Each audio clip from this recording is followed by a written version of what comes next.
Olá, bom dia a todos. Nós vamos começar agora a nossa mesa de redação virtual e tratando do seguinte tema, né, os caminhos para o jornalismo online ou ciberjornalismo, o hibridismo na comunicação, uma nova estratégia de comunicação não só para o jornalismo, mas também para empresas, os modelos e tendências, a internet como plataforma multimídia no mercado de trabalho. Eu sou o professor Vinícius Prates e o professor Paulo Rainieri agora vai apresentar as nossas convidadas. Bom dia a todos. Para essa mesa de comunicação digital apresentada pelo professor Vinícius Prates, nós vamos receber a ex-aluna, as 3 ex-alunas, né? Juliana Martinelli. Juliana Martinelli é redatora e estrategista de conteúdo na agência Ions. Ela se formou em 2008, é redatora e estrategista, já foi freelancer no site da Vogue, é especializada em digital hunting pelo IED, também é especialista em estratégia de marketing, comportamento do consumidor, estratégia de conteúdo de redes sociais pela ESPM. Trabalhou nos sites da revista Marie Claire e Vogue e no marketing da Arezzo pela agência Cherry Plus. A gente recebe também a Bárbara Pereira, que é a caçulinha das 3. A Bárbara se formou em 2019, no ano passado, e já voou, né, já está como social media do Grupo Estado, responsável pelo Instagram. Eu vejo várias vezes ela aparecer ali nos stories do Estadão no Instagram, né, na conta do Estadão, é repórter, em social media, portanto, ingressou como estagiária na área de entretenimento e cultura pop.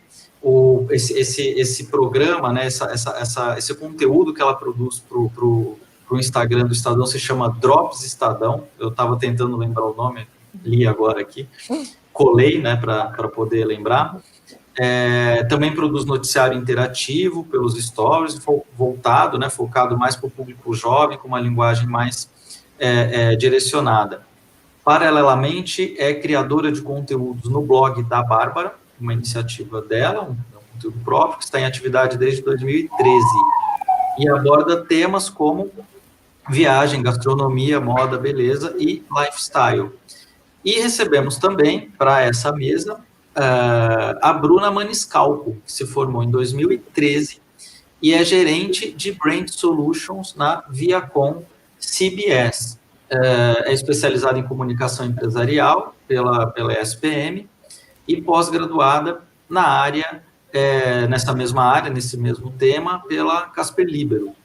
É especialista em marketing pela University of Akron e transmídia storytelling pela PUC de São Paulo. Participa do grupo Lead Futuro e produz conteúdo para o seu canal, uma iniciativa independente também, o Embrulhadas no YouTube. Muito obrigado pela participação de vocês. O Mackenzie agradece muito o retorno de vocês à instituição, agora como jornalistas formadas e, enfim, especialistas na área. E a palavra está com vocês. Como é que a gente pode fazer? Eu vou começar por quem se formou primeiro, pode ser? Pode ser, Juliana? Pode. Tá bom. A dinossauro da turma aqui. Jamais. Me apresento? Então, vamos lá. Bom, como eles falaram, eu sou a Juliana, eu me formei em 2008. Eu sempre quis ser jornalista desde muito novinha, eu sempre enxerguei isso como meu futuro. Eu sempre quis, eu tinha um apreço especial por moda, eu sempre gostei de moda, né? E desde que eu tinha uns 14 anos, eu sempre quis trabalhar em jornalismo impresso. E em revista, eu lia Vogue, lia Elle, assinava a Elle na época, as meninas todas assinando a revista da Capricho, eu assinava a Elle. E eu sempre gostei desses temas e sempre me vi trabalhando em redação como jornalista de impresso. Mas aí as coisas acontecem, né? Eu entrei no jornalismo do Mackenzie.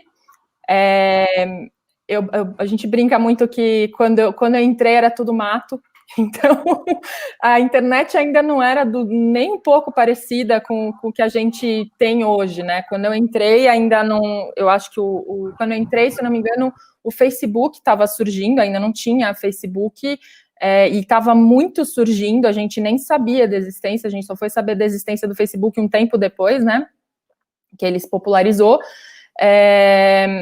E quando eu entrei na faculdade, era tudo muito voltado para o impresso ainda, não tinha muito o digital estava ainda engatinhando, né? Era tudo muito começo.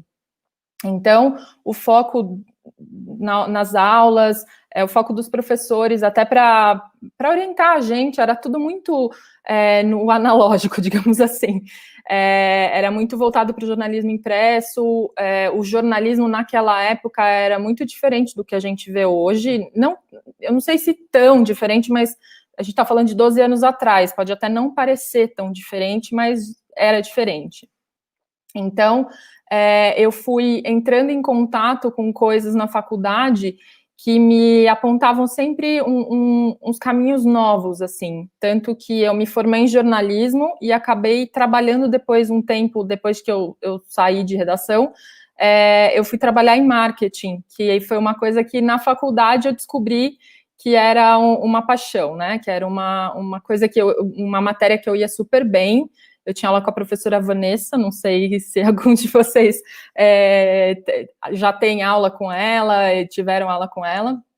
Eu gostava muito das aulas dela. E na época que eu estava na faculdade, eu lembro muito de uma palestra do professor Francisco Madureira, o Madu, que ele falava que o jornalismo colaborativo ele era uma tendência para o futuro. Então, o que a gente vê hoje de Twitter, o que a gente vê hoje de Instagram, por exemplo, não existia. O Instagram, ele nasceu há 10 anos atrás.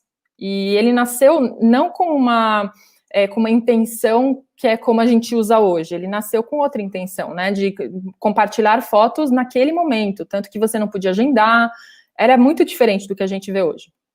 E eu lembro, isso ficou muito na minha cabeça, porque eu vivi muito esse momento de transição do jornalismo para o que era, né, de muito mais voltado para o impresso, e dele se tornar cada vez mais digital. Havia até um medo na época, né, das pessoas de, poxa, será que as pessoas vão continuar lendo o jornal? Será que o jornal vai continuar sendo lido, né? E na época que eu queria, como eu falei para vocês no início, eu queria ser jornalista de moda. E não tinha muito espaço para isso também, como a gente vê hoje, que tem as influencers, que é uma área super em crescimento. E eu lembro que eu iniciei, eu queria escrever sobre moda de qualquer jeito, e eu precisava de um jeito para começar a escrever sobre moda. E eu fiz um blog, que na época também não era como era hoje, né? Que hoje as pessoas, a carreira das pessoas muitas vezes é o blog, elas são blogueiras de profissão, elas são influencers, são creators, né? Que a gente chama hoje. Que inclusive o blog nem quase não existe, mas não é que não existe, mas ele ainda existe, mas hoje ganham força as redes sociais, né? Muito mais fácil você ter alguém que tem um Instagram que tá bombando, um Twitter que tá bombando, do que às vezes um blog. E na época era o blog estava começando também, pessoas que hoje são super famosas estavam super começando. E eu fiz esse blog e foi uma das coisas que me iniciou na minha carreira. Então, era um blog parecido com o que a Bárbara tem hoje, que é blog de lifestyle, de moda. Eu gostava de falar sobre entretenimento também, eram os assuntos que eu gostava. Era mais voltado para moda, né? Que era a área que eu queria, que eu gostava, que eu sempre gostei. E isso foi o que me conseguiu essa experiência escrevendo do meu jeito, do jeito que eu gostava. Isso foi o que me conseguiu o meu primeiro emprego, que foi como repórter do site da Vogue, que na época a Vogue ainda era só uma revista grande, né? E hoje a revista, além da revista grande, tem o site, que é muito grande também. Mas na época era um site um pouco menor do que a gente conhece hoje, né? E eu lembro que na época que eu queria falar sobre moda, não havia muito espaço para isso, porque as pessoas que entravam na faculdade de jornalismo, elas queriam falar sobre política, elas queriam falar sobre economia, moda não era considerado um assunto, era considerado uma futilidade, tanto que o meu blog chamava Futility, né, F-Utility, porque era Fashion Utility, era para mostrar para as pessoas que moda, ela movimenta um mercado muito grande, na verdade, ela não é só uma roupa sendo desfilada por uma modelo, envolve uma indústria muito grande, são profissionais muito sérios, se você pegar, por exemplo, um fenômeno como a Kate Middleton, que movimentou a moda britânica e fez a economia crescer bastante por conta disso, né, o efeito Kate Middleton, que a gente fala. Então, você vê que é um assunto que pode parecer futilidade de início, mas não é, na verdade. E quando eu entrei no jornalismo, tudo me apontava para o digital, tudo, assim. Quando eu iniciei minha carreira trabalhando em redação, eu fui para o site, aí eu queria muito escrever na revista, eu insisti muito tempo nisso, e eu acabei escrevendo uma matéria para impresso.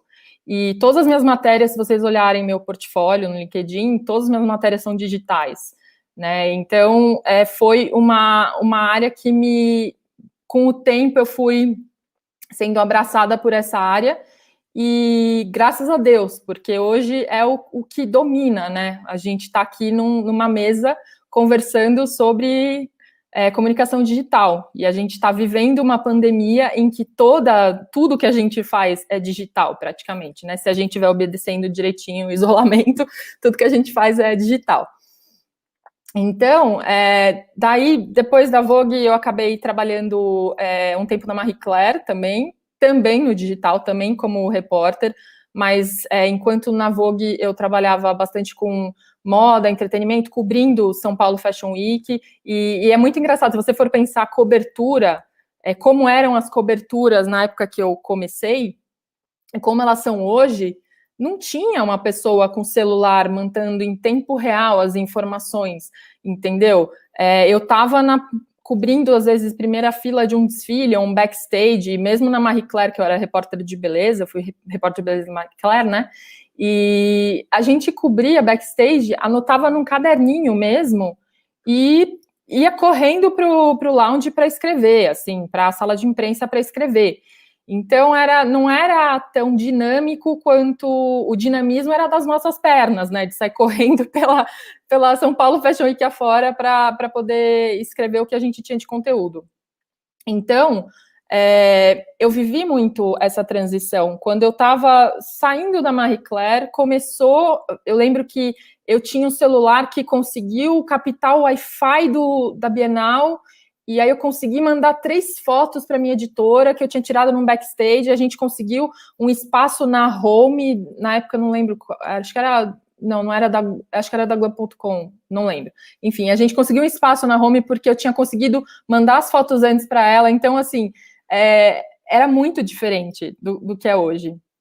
E ver essa transição foi muito surpreendente para mim.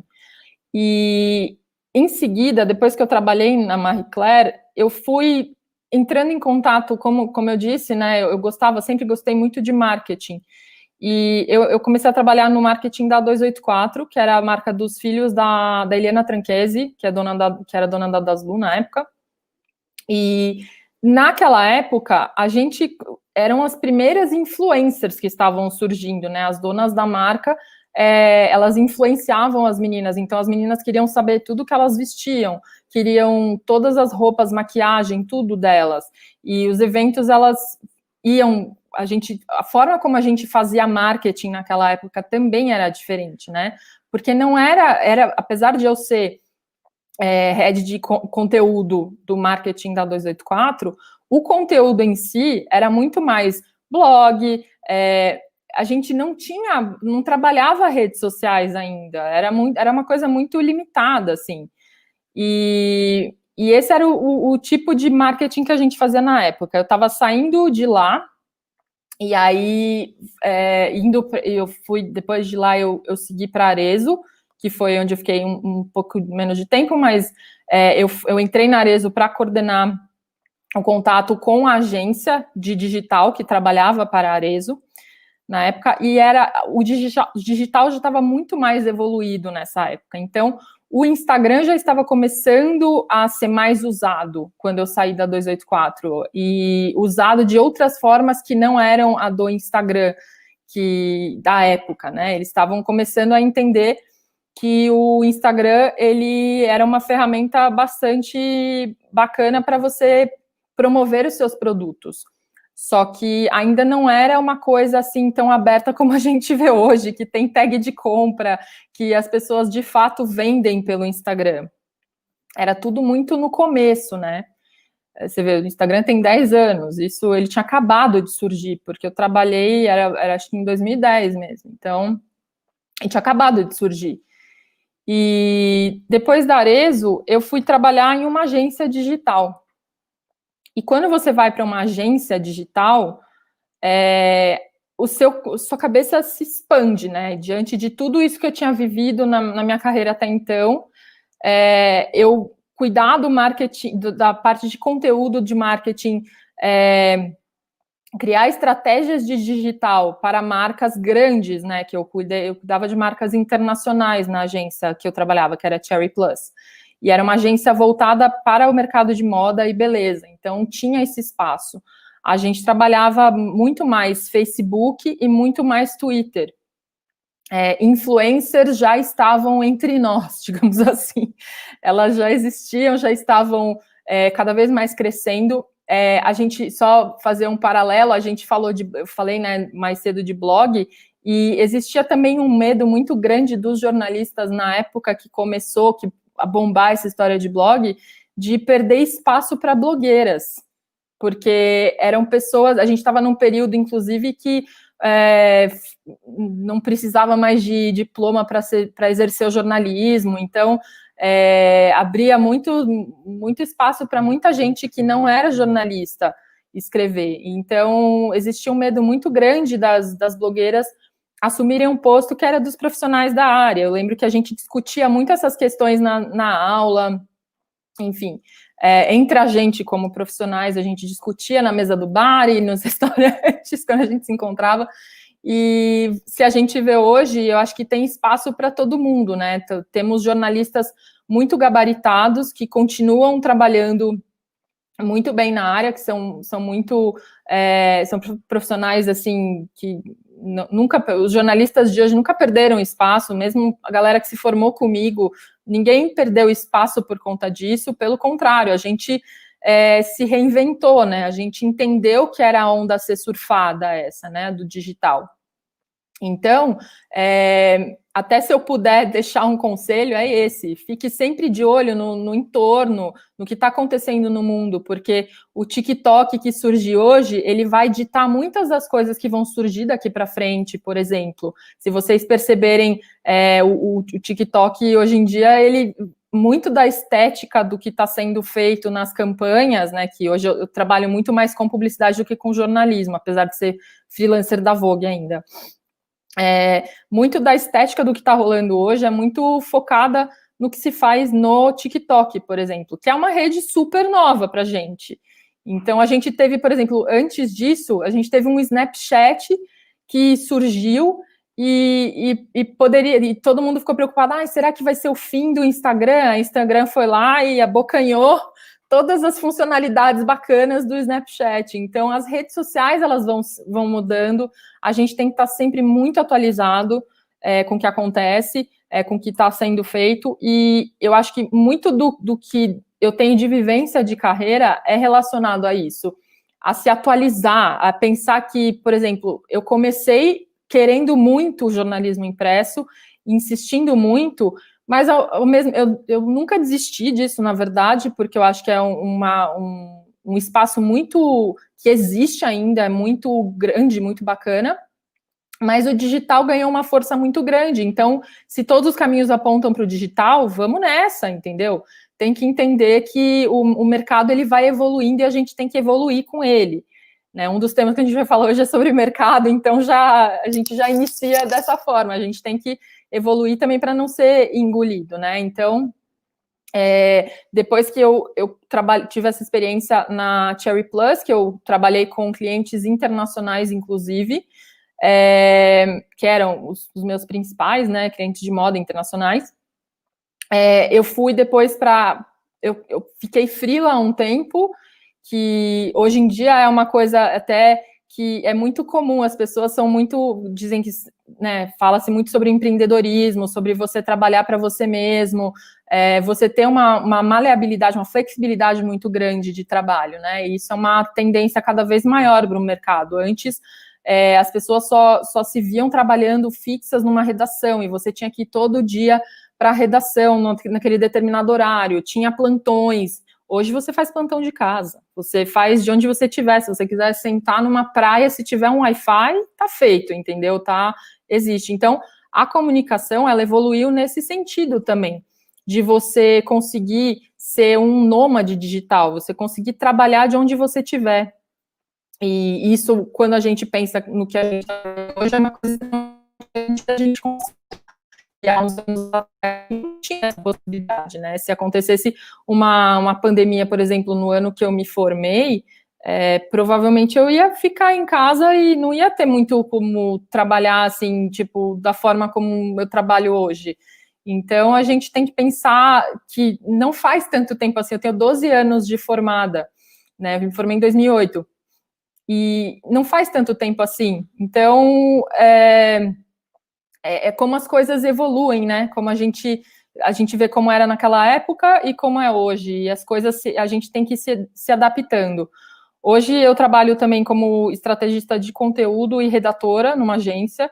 Então, falando um pouco da minha carreira, eu estive em 3 diferentes áreas da comunicação, né? Eu fui jornalista de fato, linha de frente, indo cobrir coisas e vivendo isso. Juliana, deixa eu só te pedir um perdão. Tá. Falei demais, né? Cumprir o protocolo do tempo de cada uma. Depois a gente, obviamente, volta na hora das perguntas, no momento das perguntas, e aí a gente faz o rodízio das falas e aí a gente pode complementar Corta mesmo, professor. Não. Eu vou só fazer um meia-culpa. Antes de passar a palavra para a Bruna, que quando eu li a sua descrição, fiz uma leitura corrida e eu li que uma das suas formações era um curso, se não me falha a memória, com nome em inglês, e aí eu fui no embalo e falei no IED, na verdade é o Instituto Europeu de Design. IED, Então, perdão publicamente pela leitura errada. E só um breve comentário também, muito breve mesmo, você falou do Instagram várias vezes, de curiosidade, eu também não tenho essas datas de cabeça, embora seja da área, eu tinha essa lembrança de mais ou menos 10 anos também, e é especificamente 9 anos neste mês. Eu acabei de ver que foi fundado no dia 6 de outubro 2010, de 2009. Eu achava que eram 10 anos. Isso. De 2010, perdão, de 2010. Então, neste mês de outubro, está completando 9 anos. 10 anos é no ano que vem. Só curiosidade. Bruna, podemos rodar para você? Depois a gente volta. Juliana, obrigado. E fazer um chamado também para o pessoal da plateia, para as perguntas. O pessoal já está começando a fazer as perguntas. Isso é importante depois para a gente rodar na segunda parte.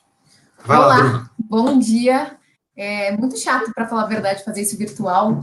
O prazer de participar de alguns do Mackenzie fisicamente, e seria muito legal conhecer a carinha de todos vocês, porque o Ranieri já conheço, os outros não, tenho o prazer de conhecê-los hoje, mas eu estou aqui um pouco de infiltrada, para falar a verdade. O professor Vanderlei não sabia onde me jogar, e eu fazia sentido jogar na mesa digital.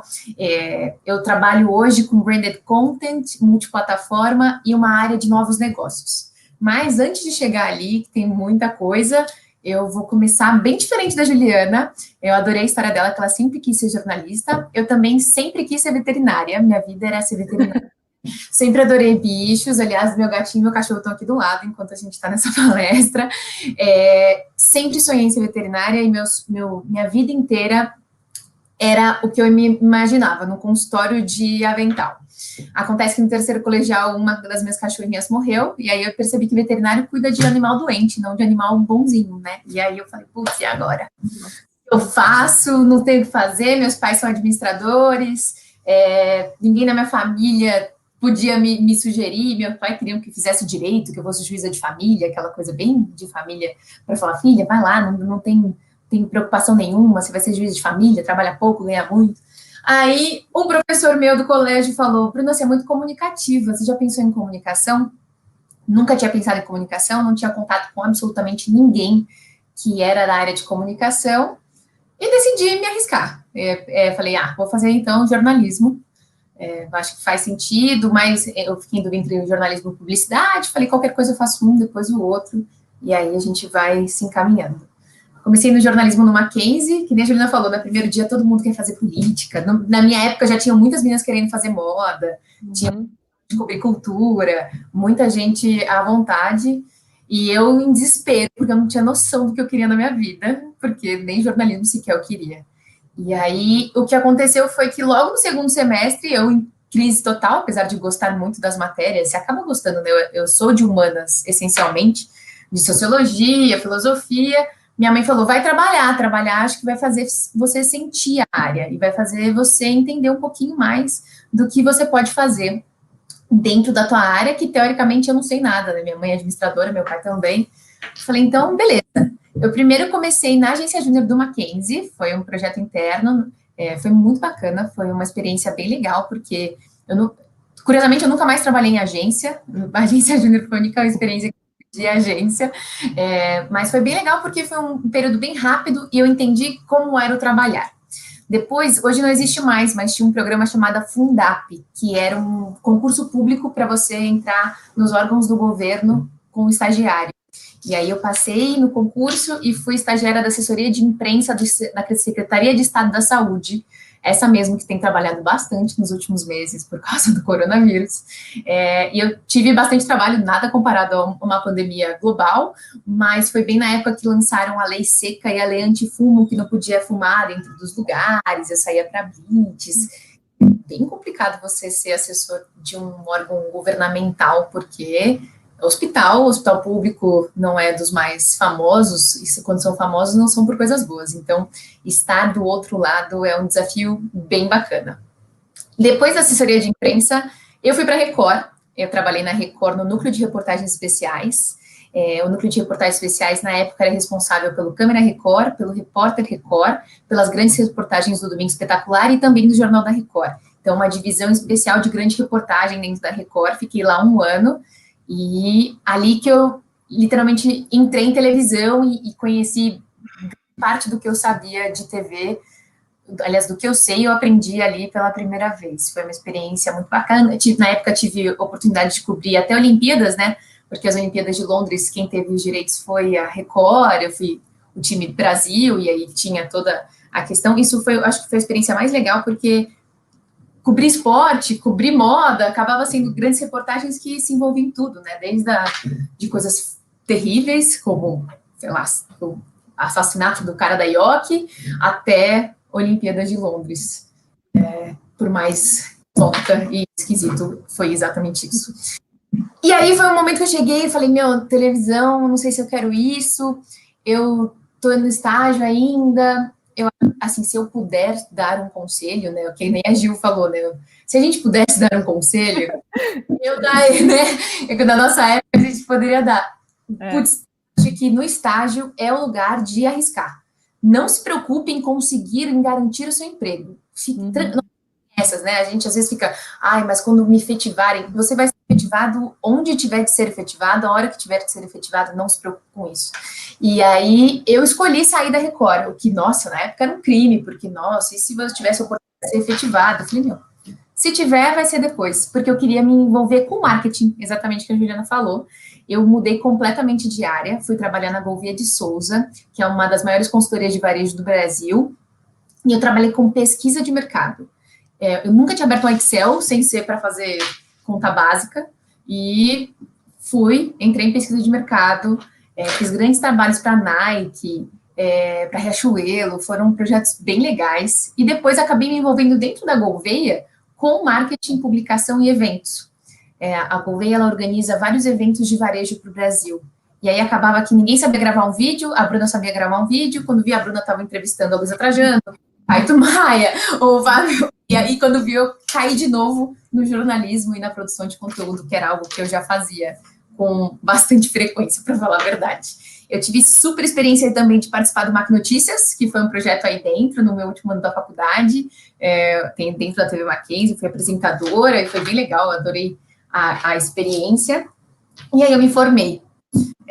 Quando eu me formei, lógico, que nem a Juliana falou, o ano que eu entrei, o jornalismo caiu a obrigatoriedade do diploma, né? A minha sala, com muitas pessoas, diminuiu, assim, um quarto, eu acho, se eu não me engano. Foi uma coisa bem interessante. Só que eu já tinha percebido que eu não queria mais o jornalismo, no sentido de polícia, essas coisas que era o que eu tinha trabalhado na Record, principalmente, não era algo que eu estava buscando, mas eu gostei muito da área de esportes e entretenimento. E aquilo ficou na minha cabeça. Não sei se você tem net, não sei se você tem Vivo, não sei se você tem Oi na sua casa, mas quando você liga a net ou Vivo ou Oi, tem um canal do assinante, né? E aí esse canal do assinante, ele tem um conteúdo próprio. E a Oi tinha um canal do assinante que era o Oi TV, com todo o conteúdo próprio. E eu fui para a Oi TV, que era uma divisão da Play TV, atendia a Oi também, para ser produtora da Oi TV. Lá, então, o que acontece nesse canal do assinante? Eu falava absolutamente de todos os canais. Então, o que vai lançar no Discovery, o que vai lançar no History, o que vai lançar no HBO, o que vai lançar no Comedy Central. E aí tinham os eventos de imprensa, os eventos de lançamento, entrevista com os talentos. Era muito legal, porque ali eu realmente me envolvi. Comecei a entrar num mundo meio paralelo, né? Meio de marketing, meio de trade, meio de produção de conteúdo, que a gente vai descobrindo que o jornalismo tem infinitos caminhos, né? Uhum. Não só um, não mesmo, nunca mesmo. Numa oportunidade, para falar a verdade, não sei se vocês conhecem o Cake Boss, o Buddy Valastro, quando no Brasil, no Shopping Eldorado, a Discovery convidou a gente, porque era um destaque do TLC, o meu diretor não podia, ninguém podia, a Bruna vai. Eu cobri o Buddy Valastro, e aí pude entrevistá-lo, e ali foi uma super oportunidade, que a partir daquela oportunidade eu virei repórter e apresentadora também da Oi. Metade por falta de pessoas, eu espero que metade pela minha competência. Se não for também, isso em algum momento a gente vai descobrir. Fiquei na Oi quase 2 anos, se eu não me engano.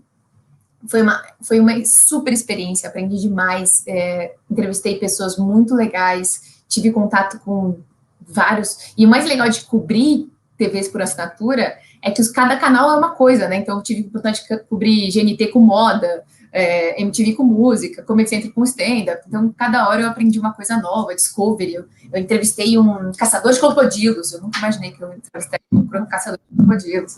E ele me deu e foi muito legal, uma experiência super legal. Foi então que eu decidi participar de um concurso de trainee. Trainee não é uma área, não são várias oportunidades que tem para comunicação, pelo contrário, é bem reduzido, né? Tem muita gente que vive para trás de trainee, né? É um negócio tipo, quero prestar trainee, porque trainee, teoricamente, é um caminho mais curto para você ser gerente. É mentira essa balela, é só se você trabalha mesmo, tá? Não existe um caminho curto nenhum. Não sei quem contou essa história para vocês. Quem com o caminho curto é você quem trilha, para falar a verdade. O Grupo Sol Panambi é o grupo, hoje não mais, acabou ontem, toda a história mudou. O Grupo Sol Panambi é dono do Otávio Café, no Shopping Jaraguá, e era dono da Rádio Nova Brasil, da TVB Record de Campinas e Band Litoral. Hoje não mais, porque ontem mesmo foi fechado o projeto, e quem comprou agora foi o Grupo Tati, o Chaim comprou as TVs e as rádios do Grupo Sol Panambi. Então, a partir de agora, eles não são mais do grupo que eu entrei. Mas, então, eu entrei no processo de trainee do Grupo Sol Panambi, foi um processo super bacana. Como tinham várias áreas, né, a gente está falando de café, de shopping, de rádio, na época tinha o DCI ainda, Jornal de Diário de Comércio e Serviços, que não tem mais, ele fechou 2 anos atrás, se eu não me engano. Comércio e Indústria, né? Foi uma experiência... Comércio e Indústria, isso, obrigada, professora. Diário do Comércio e Indústria era um clássico, né? Ele durou muitos anos, mas até tinha de digitalizá-lo, mas ele acabou sendo fechado mesmo por grupo, por questões pessoais do grupo, assim, não foi nada... Existia essa oportunidade, mas não foi interesse deles. Bom, eu entrei na Nova Brasil, a rádio 89.7 aqui em São Paulo. Quem escuta MPB acho que deve conhecer um pouquinho. E na Nova Brasil eu era responsável pelo marketing, promoção e eventos. Foi muito legal trabalhar em rádio. Eu nunca tinha trabalhado em rádio. Rádio é um mundo espetacular. Se você gosta de música, então é maravilhoso você conhecer esse meio. Eu tive o prazer de coordenar 3 grandes festivais no Allianz Parque, mais uns, pelo menos, 35 shows. Uma vez eu fiz essa conta por cima da cabeça, mas eu decidi não contar muito, porque são muitas horas menos dormidas, e foi uma oportunidade muito incrível. A Nova Brasil, eu tive o prazer de participar da Nova Brasil em transição, de um MPB que recebeu novos artistas, né? Hoje é mais comum, né? A gente sabe da Lineker, Castelo Branco, Ana Vitória, Thiago York. 10 anos atrás a gente ainda não tinha novos MPBs, né? A gente só tem os antigos, Djavan, Gilberto Gil, Caetano Veloso. Então, foi muito legal participar dessa transformação da Nova Brasil. Eu fiquei lá quase 4 anos, para falar a verdade, e saí para Viacom CBS, que é onde eu estou hoje. A Viacom, ninguém conhece por Viacom CBS, mas se você conhece MTV, Comedy Central, Nickelodeon, Nick Jr., ou Porta dos Fundos, você está falando de Viacom CBS. A Viacom CBS é um conglomerado de mídia responsável por esses canais aqui no Brasil, e tem todo o grupo internacional. E eu sou de uma área bem diferente, que é Brand Solutions. Eu estou aqui de gaiato, mas eu tenho muito envolvimento com digital e novos negócios. Brand Solutions é uma área do comercial que é responsável por todas as entregas de branded content, conteúdo customizado, envolvimento com marca e conteúdo dentro da Viacom. Eu vou dar exemplos práticos que talvez faça mais sentido. Porta dos Fundos, quando faz algum vídeo especial com o próprio Spoleto, teve primeiro o sessão lá do Spoleto, e depois o Spoleto patrocinou um. A minha área está envolvida. Se você está assistindo de férias com o ex, e os caras estão tomando Sprite, aquilo não é... Nossa, que delícia Sprite. Sprite tem todo um planejamento de mídia enorme por trás, de adesiva a piscina, faz toda a produção de conteúdo daquilo. Outro exemplo, se você assistiu meus prêmios Nick, os slimes são de Acrylex, e aí o Acrylex é um patrocinador também nosso. Então, toda essa amarração de conteúdo multiplataforma, digital, TV, aplicativo, site, tudo passa pela minha área. Então, essa é a área de Brand Solutions. Acho que nem a Juliana falou, né? O mundo hoje é muito integrado, né? Comunicação, jornalismo. Você não tem mais como... Eu não posso falar que eu sou jornalista, porque eu sou de comunicação, né? Eu sou de formação, a gente entrega tudo. Acredito que a Bárbara vai falar a mesma coisa em relação ao Estadão. Ela é produtora, ela é repórter, ela é editora, a gente acaba fazendo um pouco de tudo. E é uma área, por exemplo, que muita gente não conhece, né, que é o Branded Content, que é exatamente um casamento perfeito de um cliente com um conteúdo, de maneira que o editorial fique satisfeito e o cliente também. Então, é uma área bem bacana, e o que eu puder ajudar em relação aos novos negócios é interessante. Eu acho que eu caí mais no digital por isso, porque é uma área de novos negócios, e a Viacom está trazendo para o Brasil um produto que chama Pluto TV, não sei se vocês ouviram falar. Pluto TV vai ser diferente do Netflix, que é uma TV que a gente chama de SVOD, que é subscription, né? Que é você assina a Netflix e você consome a Netflix. Ela vai ser um AVOD, que é Advertisement. Então, sim, vai ser uma TV streaming com publicidade. É um mercado completamente diferente que está vindo para o Brasil. Ele já é um sucesso nos Estados Unidos e no México. E aí minha área vai trabalhar mais ainda para fazer as coisas funcionarem dentro do Pluto. Mas a ideia é entender como é que isso vai chegar no campo digital, porque, como a Juliana falou, tudo muda. TikTok hoje, Snapchat ontem, amanhã... Então, se a gente não ficar atento ao comportamento do consumidor, a como a gente vai passar essa informação, e eu vou passar essa junção da marca com o conteúdo, a gente acaba perdido. Mas é isso, acho que eu falei rápido, porém, falei bastante do que eu tinha que falar, e vou ficar muito feliz de bater um papo com as meninas, que já vi que tem muito a dividir e muito a compartilhar. Estou feliz de aprender. Olha só, Bruna, precisamente no tempo, eu estava para fazer uma advertência aqui que estava acabando, ó, você Meu gato cronometrou me aí cutucou aqui, gente, tá tudo bem. Isso, Então, agora eu vou passar para Bárbara Pereira, querida ex-aluna, nossa caçulinha aqui, né? Então, a ex-aluna para a qual eu dei aula, para a qual eu tive o prazer com a qual eu tive o prazer de trabalhar junto. E então vamos lá, Bárbara, conta para a gente aí como é que você, em tão pouco tempo, já está trilhando esses caminhos todos aí no mercado para a gente. Bom, bom dia, pessoal. Queria começar agradecendo o convite do Mackenzie. Fiquei muito feliz de ser chamada para participar. Sou a caçula mesmo, né? Formada há 7, 8 meses, né? Super recente. Mas eu acho que a gente vai conseguir, que nem as meninas falaram, fazer uma troca aí. Cada uma trabalha numa área específica, mas eu acho que todas estão conectadas pelo digital, né? Então eu vou passar assim bem brevemente pela minha trajetória, que não é muito, assim, não é muito extensa, mas eu acho que dá para trazer umas ideias aí para o pessoal que estiver assistindo. Assim como a Bruna, eu também comecei a minha, assim, carreira, digamos, na agência júnior do Mackenzie. Então, ali eu tive, tipo, meu primeiro contato com o mercado de trabalho. Eu não, assim, eu até já escrevi algumas coisas por causa do meu blog. Então, eu tenho blog desde 2013, eu já gostava de escrever, só que, assim, eu não tinha ainda a pegada jornalística, eram textos mais pessoais, era um blog pessoal, né? E eu já gravava vídeos para o YouTube, então eu já gostava ali de estar na frente da câmera, falando, eu já curtia a área de comunicação, né? Então, eu entrei na agência júnior e, paralelamente, continuava fazendo o meu blog, o meu canal no YouTube. Aí, eu tive o meu primeiro estágio, eu estava no meu terceiro ano da faculdade, eu entrei para trabalhar no marketing de uma marca do mercado de luxo, numa joalheria, e eu fiquei 3 meses lá, foi assim um estágio relâmpago, e eu acho que eu tive assim a minha primeira lição, digamos, que eu acho que já acaba sendo uma dica para o pessoal que está começando, buscando estágio, que foi assim, depois de 3 meses de trabalho, exatamente quando eu estava completando 3 meses, eu fui mandada embora pelo meu chefe, e ele me falou que eu não tinha garra para fazer parte da equipe. E naquele momento eu fiquei assim, arrasada, que eu acho que é uma fase assim, tá todo mundo procurando estágio, né? Terceiro ano, você tá procurando ali qual área você vai seguir, né? O que você vai querer fazer.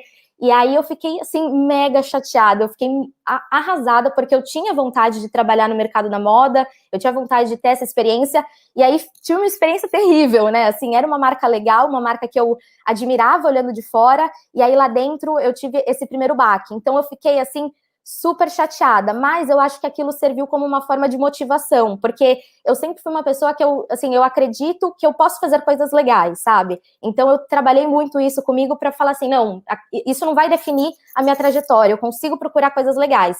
E aí 2 meses depois eu entrei no Estadão. Então, assim, foi muito rápido, logo que eu saí desse meu primeiro estágio no marketing, né, da joalheria, eu entrei, fiz o processo seletivo de estágio do Estadão, então foram ali umas 4 fases, se eu não me engano, teve fase presencial, assim, com dinâmica, foi, assim, um processo seletivo muito legal, e no processo seletivo eles perguntavam para os jornalistas, né, para os estudantes, o que eles queriam seguir lá dentro, e que nem vocês falaram, esse negócio de política, economia, isso continua hoje em dia, assim, é uma coisa que, assim, o pessoal continua indo para um grande veículo falando, eu quero trabalhar com política aqui dentro, eu quero ser repórter de economia.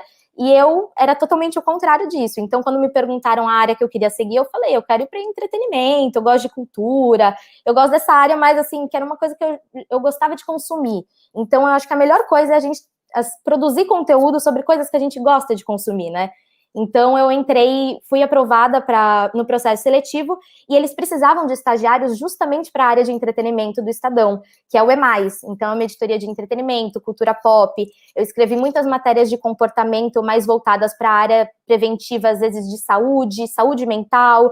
Então, eram temas, assim, muito mais voltados para o público jovem. A editoria era muito voltada para isso. Então, eu conheci vários influenciadores, fiz matérias com influenciadores, isso era uma coisa que eu adorava, foi muito gostoso por causa disso, foi, assim, um ano de muito aprendizado, e eu sabia que esse meu processo de estágio ia durar exatamente 1 ano. Então, eu entrei em julho de 2018 e eu sabia que em julho de 2019 o meu contrato não ia ser renovado e iam entrar novos estagiários no meu lugar, e aí eu ia procurar outra coisa, né? E faltava exatamente 6 meses para eu terminar a faculdade. Então, assim, no meu período dentro do EMAIS, né, na editoria de entretenimento, eu, assim, esporadicamente gravava o Drops, que é esse noticiário que o Ranieri já, assim, explicou, e aí depois eu dou uma aprofundada, mas, assim, esporadicamente eu era chamada pelo Murilo, que foi o criador do Drops, ele criou esse formato, se eu não me engano, foi em julho de 2017, então ele tem aí 3 anos, né, 3 anos e pouquinho, e o objetivo dele é, assim, passar notícias pelo Instagram de uma forma descontraída pelos stories. Então, assim, o Murilo percebeu que eu gostava, assim, de falar, e eu fazia vários stories para o próprio Instagram do EMAIS, então, assim, tinha eu e um outro estagiário, e a gente falava assim, vamos fazer uns stories aí falando das notícias de famosos, de celebridades, novidades de cinema, e a gente gravava esses stories, e o Murilo, que produziu o Drops, percebeu que eu tinha interesse por essa área, e aí, esporadicamente, ele começou a me chamar. Então, a minha dupla tá de folga hoje, você pode vir gravar comigo? Porque o Drops, ele é gravado em dupla, né? São 2 pessoas apresentando juntas as notícias. Então, quando o Murilo precisava de alguém, ele ia lá, me puxava e eu topava, porque, assim, eu achava que era uma forma de, assim, fazer mais coisas lá dentro, sabe? Começar a aparecer mais. E era super divertido, eu sempre gostei do Drops porque ele é muito, assim, ele é descontraído. Não é a mesma coisa que você assistir um jornal na televisão ou ler um jornal impresso, você sabe que aquilo tem uma pegada engraçada, sabe? Então eu comecei a aparecer de vez em quando, e calhou muito bem, porque o meu contrato de estágio terminava em julho de 2019, e nesse mesmo mês, o Murilo ia mudar de área dentro do Estadão. Ele foi para a área de Branded Content, que nem a Bruna falou, ele foi para a área de Branded Content do Estadão, que é o Media Lab, que cuida de publicidades, patrocinados dentro do Estadão, e aí ele mudou para essa área, e ele logo já me indicou para o editor de redes sociais. Então ele falou assim, olha, a Bárbara tá aí gravando, o editor já me conhecia, né, porque eu gravava, comecei assim, entrei numa frequência que toda semana, pelo menos, sei lá, 2, 3 vezes por semana eu tava ali gravando, não era o meu trabalho, mas eu achava que era uma forma interessante de aparecer e era uma coisa que eu amava fazer. Então, eu comecei ali a participar, e aí, quando o Murilo saiu, ele me indicou para essa vaga, e foi aí que eu entrei efetivada mesmo, né? Não foi mais como estágio, fui efetivada no Estadão, e aí entrei para a área de redes sociais. E aí, o meu trabalho de redes sociais no Estadão, ele é dividido em 2 partes diferentes. Então, assim, a minha rotina, tem dias que eu tô 100% com o Drops, e tem dias que eu estou com as outras redes sociais. Então, nós somos uma equipe de, se não me engano, são 8 pessoas, então a gente cuida de todas as redes que o Estadão faz, então Twitter, Facebook, Instagram, LinkedIn, TikTok, a gente está em todas as redes, e aí o nosso trabalho é pegar esses conteúdos, todas as matérias que são publicadas no site do Estadão, e aí a gente distribui nessas redes, dependendo do tipo de conteúdo, de que forma ele encaixa melhor em cada rede. Então, por exemplo, no LinkedIn, você sabe que uma matéria sobre empreendedorismo, economia, uma coisa assim mais voltada para mercado de trabalho, esse tipo de matéria vai se destacar mais, sabe? Então, a gente consegue fazer essa curadoria para saber qual matéria vai encaixar melhor em cada rede social. E aí, paralelamente, eu tenho o Drops, que, na verdade, eu faço, assim, são dias separados. Quando eu tô fazendo o Drops, eu faço só o Drops, porque ele demanda o dia inteiro de trabalho, né? E aí, o Drops, ele, que nem eu falei, ele é um noticiário nos stories do Instagram, ele é de segunda a sexta. Antes da pandemia, ele era gravado na redação, num estúdio que a gente tinha lá, então o estúdio da TV Estadão, a gente se apropriou do estúdio e começou a gravar lá dentro, e aí a gente apresentava em dupla, então sou eu e o João Abel, e aí a gente fazia essas notícias, então a gente meio que assim, dá uma olhada, o que saiu de notícias durante o dia, vai montando uma mini pauta, assim, separando, aqui eu vou começar falando de política, economia, vou botar esportes, e aí a gente separa algumas matérias que a gente vai falar, então apresentar falando, e aí outras a gente coloca só com um vídeo e legenda. Então o Drops, ele é nesse formato, assim, a gente tem mais ou menos umas 20, 25 telas de stories por dia, intercalando vídeos com a gente falando. Se vocês entrarem aí nos stories do Estadão, vocês vão ver que tem a edição de ontem com o João aparecendo, porque eu estou de férias, mas aí a gente faz nesse esquema, agora com a pandemia a gente tem feito alternado, então assim, o João grava na casa dele um dia, aí no dia seguinte eu fico com toda a produção do Drops, né? isso perdeu um pouco a característica principal, que é ter a dupla ali aparecendo, a gente consegue ter mais interação, consegue bolar, assim, piadinhas, consegue fazer coisas mais interessantes, né, quando tem a dupla, mas por conta da pandemia a gente tem feito assim separado, cada um tá em casa, né, então o Estadão tá aí todos esses meses de quarentena, estão todos os repórteres trabalhando de casa, a gente tem pouquíssimas, assim, deve ter 10% da redação que está indo presencialmente, muito especificamente, então, quem fecha jornal e tem essas outras funções, porque o resto está todo mundo de casa. E aí, com o Drops, a gente tem feito assim, né, a gente tem feito gravando intercalado. E aí, eu acho que é basicamente isso, e eu trouxe um videozinho aqui do Drops, para mostrar para vocês terem uma ideia de como funciona.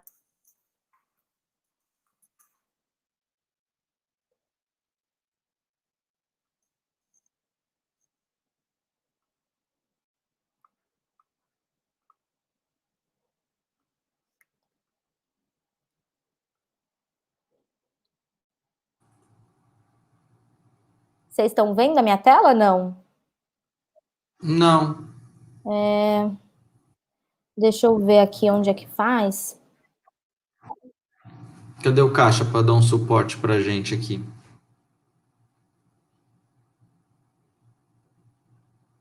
Acho que você não compartilhou, ele tá, pelo que eu estou vendo aqui. A Bárbara caiu. Vamos dar sequência, então? Quando ela voltar, a gente passa para vocês o vídeo que ela preparou. Eu queria começar essa rodada, então, obrigado novamente para as três. Queria começar essa rodada de perguntas. Continuem mandando as perguntas de vocês, tá? Acho que o Vinícius caiu também, foi uma sequência de quedas aí. Deixa eu tentar Agora de novo. A Bárbara voltou. A gente faz um rodízio de quedas. Deixa Vamos eu lá, ver se... Bárbara. É que você sequência o Deixa eu Vinícius. ver. Agora foi ou não? Então, não estão vendo? Não. Agora foi? Agora foi. Vou colocar, Foi. então. Pela transmissão, acho que vai pela transmissão Tá aparecendo do YouTube. aí? Tá. Sim, pra gente também. Obrigado.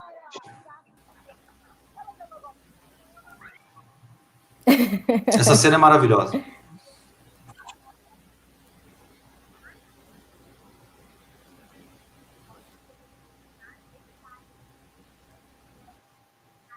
Eita. Tá sem áudio só. Ué, por que será?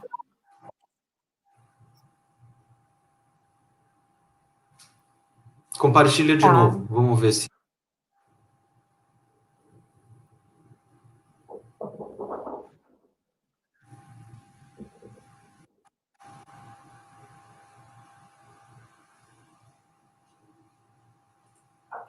Tá com áudio? Agora tá saindo com som? Não. Ainda não? Ué, que estranho.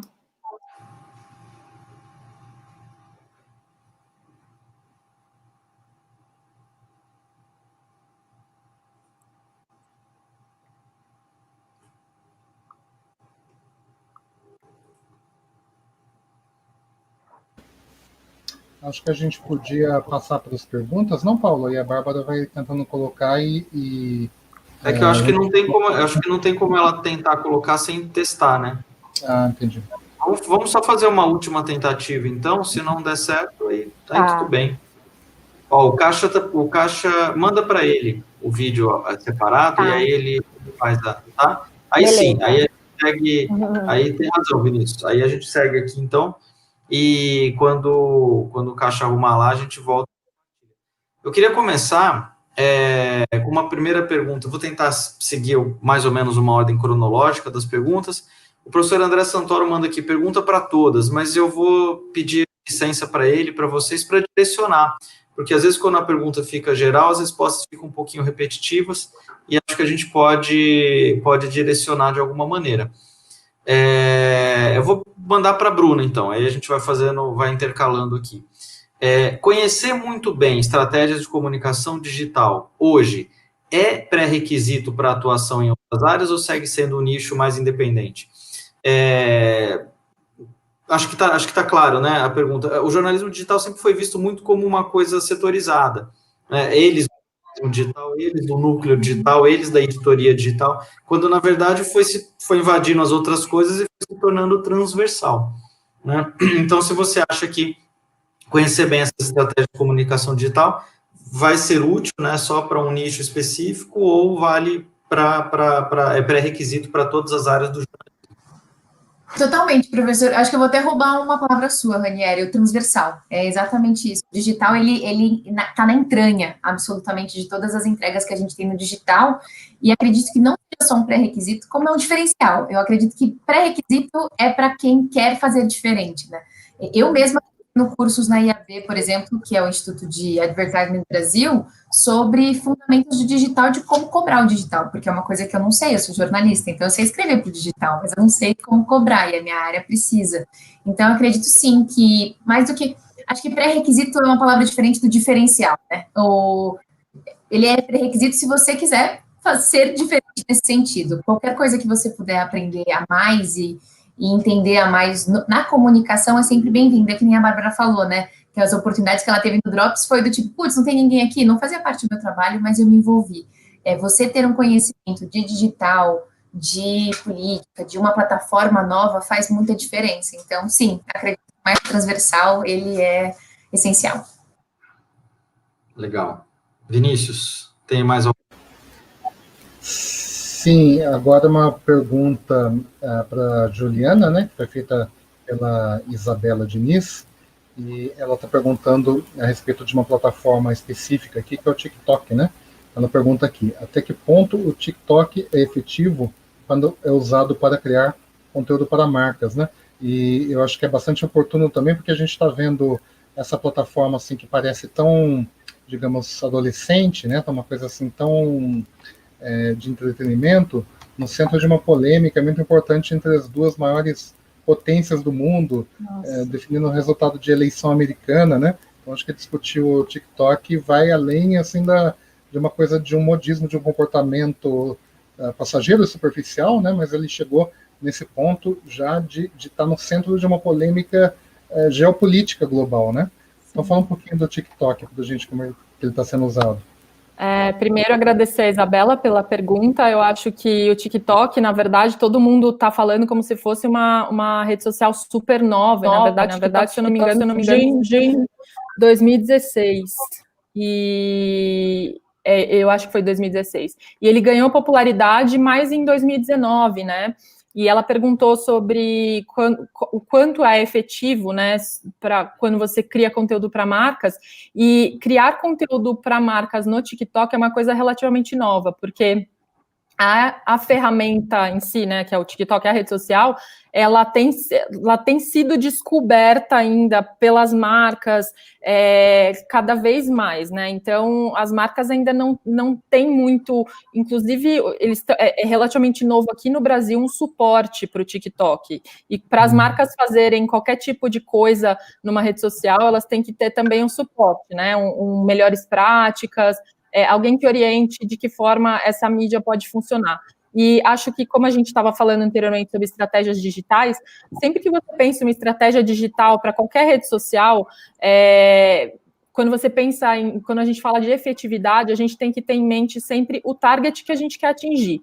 Então, se o seu target é a geração Z, se o seu target são os millennials, é a rede social que você tem que tentar entender como funciona melhor para entender como sua marca pode se encaixar ali. E o TikTok internacionalmente, né, ele tá já, parece que foi no final é recente isso, acho que foi no final de junho, eles começaram a trabalhar o TikTok for Business, que, se eu não me engano, ainda não, me corrijam se eu estiver errada, mas acho que ainda não está disponível no Brasil. É relativamente novo isso, né? A Bruna pode talvez ajudar também nessa questão, porque trabalha com branded content.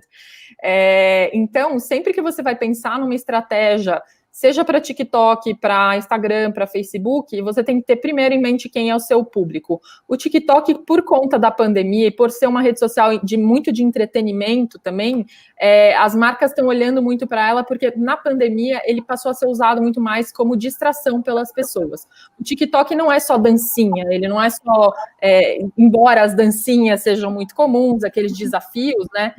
Isso é uma porta de entrada, às vezes, para algumas marcas. Então, tem muitas marcas que criam desafios para, por exemplo, desafio da dancinha, desafio hashtag alguma coisa.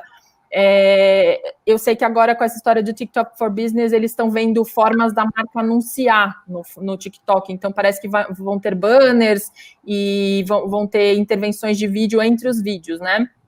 E eu acho que não tem como a gente falar de TikTok sem falar brevemente também sobre os creators, que se antes a gente tinha os influencers, agora a gente tem os creators. Os creators, assim, um creator ele pode ser um influencer, mas um influencer não necessariamente é um creator, porque o creator ele é o cara, ou a menina, ou quem quer que seja, que vai fazer essa parceria com a marca para desenvolver e pensar uma ação junto para trabalhar naquela plataforma. E hoje, com o TikTok é tão importante, e ele cresceu tanto, e ele está chamando tanta atenção, que o Instagram, assim como fez na época do Snapchat, o Instagram agora está com o Reels, que é como se fosse uma versão, e esses creators estão trabalhando também bastante no Reels. Então, você perguntou sobre a efetividade, quando é usado para criar conteúdo para as marcas, né? Se a marca sabe sabe como funciona a ferramenta, como funciona a rede social, e se ela sabe como ela se encaixa ali, se o público que ela quer atingir, ele está nessa rede social, no caso do TikTok, se o seu público é Generation Z ou Millennial, então a efetividade tem grandes chances de ser um marketing muito bem feito, assim, muito efetivo, né? Você fazer qualquer anúncio. Tem muitas marcas que estão entrando no TikTok e as agências estão agora vendo como trabalhar melhor essas marcas. Parece que o Santander entrou, tem até uns times de futebol que estão entrando, todos os tipos de marca, Magalu. Se você for pensar, agora eles renovaram o mascote mascote não, né? A persona, desculpa, do Casas Bahia, e o próprio anúncio dessa persona foi num ritmo de TikTok, que é aquela brincadeira do espelho, do TikTok. Então, assim, as marcas, elas estão aos poucos entendendo, é tudo muito novo para elas. Então, a partir do momento que a marca começa a estudar melhores formas de entrar na rede social, aos poucos eles vão entendendo como atingir o público deles e se o público deles está ali. Então, se você quer falar sobre entretenimento, diversão, temas mais leves, TikTok é uma ferramenta ideal, assim, é perfeita. Só que volto para aquela questão, você tem que saber usar, não adianta, porque hoje quando a gente trabalha em agência, o cliente ele quer tudo, entendeu? Hoje em dia os clientes eles pedem, eu quero Reels, eu quero fazer um Reels, só que você tem que ter uma estratégia para isso, não dá para você simplesmente fazer um Reels de qualquer jeito, até porque o seu público pode olhar aquilo e não faz o menor sentido, entendeu? Então, quando você pergunta de efetividade, eu te falo que para ter uma efetividade, você tem que ter, antes de tudo, uma estratégia. Você tem que conhecer o seu público, saber se ele está ali, e se ele está ali, e se ele quer isso, então vai ser efetivo se for bem feito. Eu não sei se eu respondi a pergunta, espero que sim. Sim, claro que sim, respondeu muito bem, aliás. Além no bom sentido. A Malu Priori faz uma pergunta aqui que eu acho que pode ser direcionada para a Bárbara. Vocês tiveram ou continuam tendo contato com a área de blogs e acham que criar o próprio blog ainda vale a pena, ou isso ficou ultrapassado com as redes sociais? A pergunta quando os blogs nasceram era se o jornalismo ia morrer. Obviamente não morreu. Não. Com as redes sociais, os blogs vão morrer? Olha, eu sou suspeita para falar porque eu continuo com o blog, né? Mas eu acho que, assim, ele sempre vai ser uma plataforma onde você pode postar o que você quiser. Então, assim, eu tenho uma blogueira que eu gosto muito de acompanhar, que ela tem um blog há muitos anos, que é a Tereza Chamas, do blog Fashionismo. E tem uma coisa que ela falou que, assim, me marcou para sempre, que é tenha o seu www. Assim, você não precisa depender de uma outra rede social. Então, a gente não sabe como que é se o Instagram, você pode construir um baita de um público no Instagram e essa rede social perder a potência que ela tem daqui a alguns anos. Então, eu acho que o blog, ele continua sendo relevante por causa disso. Ele sempre vai ser seu. Por mais que você dependa de um sistema de hospedagem, de um sistema de domínio, assim, para você conseguir manter o seu blog no ar, ele sempre vai ser completamente seu. Você não vai depender do algoritmo, você não vai depender de nada. Eu acho que hoje em dia as duas coisas caminham juntas. Então, eu percebi que, assim, o meu blog, ele conseguiu crescer mais a partir do momento que eu comecei a usar as minhas próprias redes sociais para divulgar as coisas que eu escrevia no meu blog. A partir do momento que, assim, quando eu só criei o blog e postava ali, ele era só meu, praticamente. É muito difícil você conseguir atrair o público. Mas a rede social, ela acaba sendo um complemento. Mas, sim, eu com certeza acho que o blog continua tendo sua relevância e ele acaba sendo também como uma forma de você criar o seu portfólio. Então, assim, se você se dedica para aquilo, se você faz um post aprofundado, se você produz um conteúdo legal, você consegue pegar aquilo e mostrar para uma empresa, ou para uma marca, ou para um veículo que você queira trabalhar, você consegue mostrar aquela coisa. Então, quando eu fui entrar no Estadão, quando eu fiz o processo seletivo, eu mencionei que eu tinha o blog, que eu tinha conteúdos publicados ali, porque isso era o único portfólio que eu tinha no momento. Eu até tinha algumas matérias legais que eu fiz na faculdade, que eu conseguia mostrar, mas no blog eu tinha tudo ali. Eu tinha, assim, um histórico de 5 anos, né? Eu já estou no Estadão tem quase 2 anos e meio, então, assim, eu tinha ali um histórico de 5, 6 anos de conteúdo que eu poderia usar isso a meu favor na hora de conseguir mostrar o meu trabalho. Então, eu acho que a sua pergunta foi ótima, eu sou super a favor dos blogs ainda.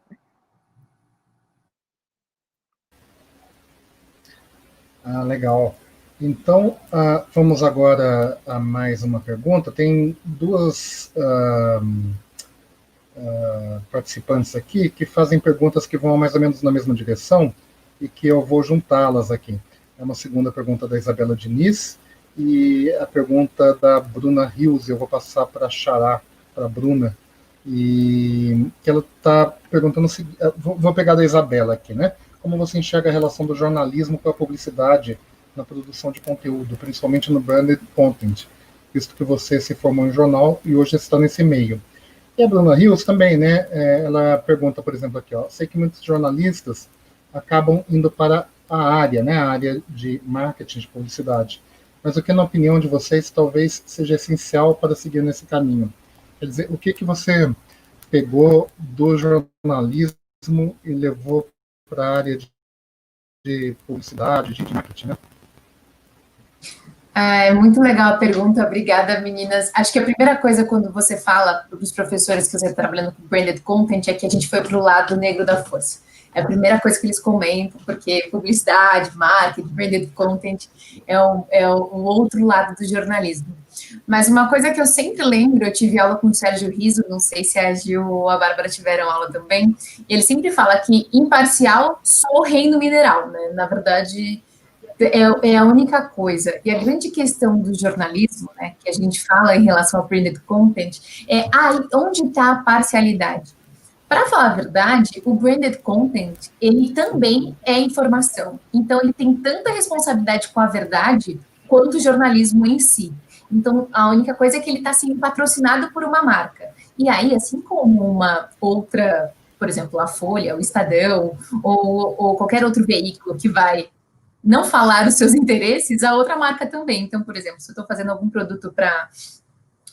eu vou pegar um exemplo para Coca-Cola, para Sprite, né, no De Férias com Ex. Eu não vou falar de soda, eu vou falar de Sprite. Então, nesse sentido, a importância da informação, a veracidade, a originalidade e a transparência é tão importante quanto numa informação jornalística noticiosa. Isso é bem importante saber, até porque a gente tem uma legislação, a gente tem um conteúdo editorial, a gente tem todo um caminho para ser seguido que funciona da mesma maneira.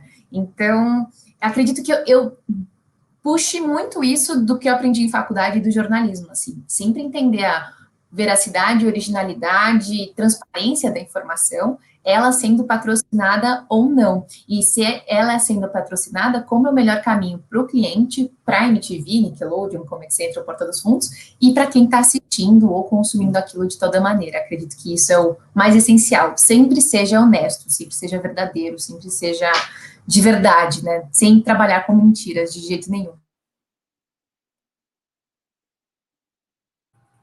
Legal, Bruna. O Jerônimo, que, pelo que eu vi aqui, é um aluno de publicidade até. Bem-vindo, Jerônimo. Ele faz uma pergunta ele coloca para todas, eu vou direcionar para a Juliana. Qual plataforma digital você acha mais forte para se vender um negócio? Oi, Jerônimo, obrigada pela sua pergunta. Eu acho que, assim, depende muito precisaria de mais informações, né? Precisaria entender qual que é o seu negócio, o público que você quer atingir, a efetividade, né? Qual a plataforma mais forte, depende muito do que você está fazendo, né? Se você... eu acho que hoje o Instagram tem muita força. O Facebook talvez não tanto mais.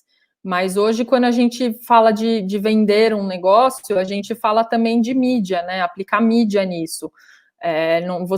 Organicamente é muito difícil você vender um negócio, porque você precisa ter um engajamento muito, muito grande do seu público, você precisa ter muito público, né? Você precisa ter um público muito grande que engaje, você precisa ativar esse público, ativar pessoas que gostariam do seu negócio. Então, por exemplo, se o seu negócio é um negócio de moda, o Instagram é uma boa plataforma para você trabalhar, né? Tem Instagram for Business hoje em dia também, eles têm formas de você poder investir em mídia para poder fazer o seu negócio acontecer, né?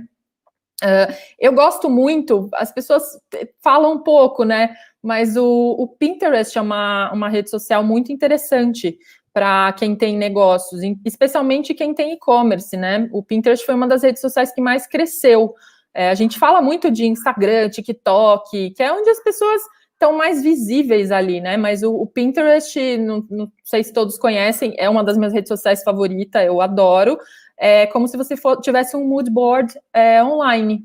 E tudo que você coloca no Pinterest, você tem um link acoplado a isso, a esse conteúdo. Então, se você está falando de um DIY, às vezes você tem um negócio que hoje em dia eu vi surgir muito na pandemia, pessoas que montam kits para fazer bordado, por exemplo.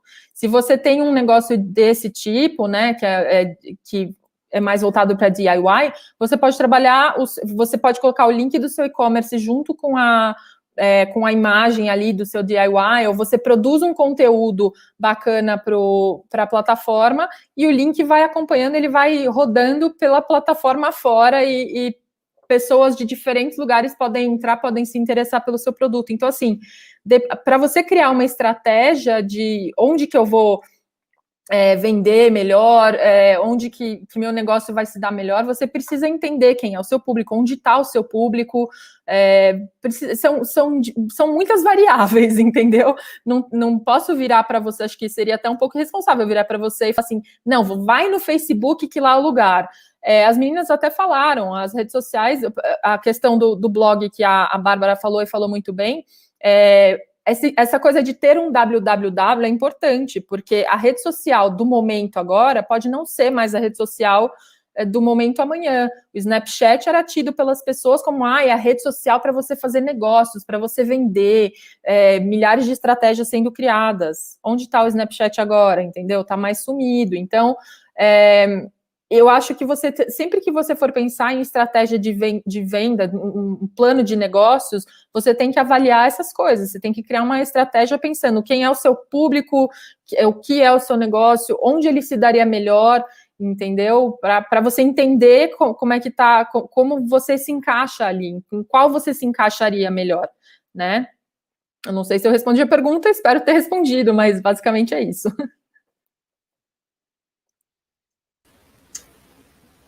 Gente, eu fiquei com vontade de fazer uma pergunta para vocês aqui, só não sei exatamente para quem. Vamos ver se alguém gostaria alguém se habilita, de né? se habilitar. a responder. Eu, até bem pouco tempo atrás, escrevia para um site de ciência e tecnologia e tinha que pesquisar esse tipo de coisa, e estou muito impressionado com os avanços da inteligência artificial e da computação quântica que estão chegando, né? Para você ter uma ideia, o computador quântico da IBM, que já está funcionando, que já é uma realidade, foi dado a ele uma tarefa que foi a mesma tarefa dada para um outro computador convencional, o mais avançado computador convencional da IBM. O cálculo é que se o computador convencional mais avançado fosse responder esse problema, ele levaria 10.600 anos. Nossa. E o computador quântico respondeu em 200 segundos. Né? Então, foi um pouco mais de 2 minutos. E junto a essa capacidade de hardware, né, você vai tendo cada vez mais as tecnologias de inteligência artificial. Né? Já que a gente está falando nisso, até onde vai isso? Né? Quer dizer assim, a gente vai ter, em algum momento, a possibilidade de ter manipulação com máquinas, né? A gente vai ter até que ponto, vamos dizer, a capacidade de comunicação dos equipamentos não vão superar a nossa, e como lidar com isso, né? Alguém? Cortou um pouquinho a pergunta. Se você puder repetir, professor, cortou um pouquinho. O finalzinho, eu achei que era a minha internet, que estava ruim e fiquei quieto. Acho que foi a do Vinícius. Então tá. Então foi a minha. Eu estou dando umas caídas. Então, é para refletir um pouco sobre isso, né? Já que a gente está falando de um futuro da comunicação digital, é como que a inteligência artificial, com essas novas ferramentas assim tão poderosas, né? Ela vai criar esse novo mundo. A gente está diante do que na área de comunicação, sendo que nós teremos, para esta década, uma mudança assim, que promete ser tão violenta, tão grande na inteligência artificial.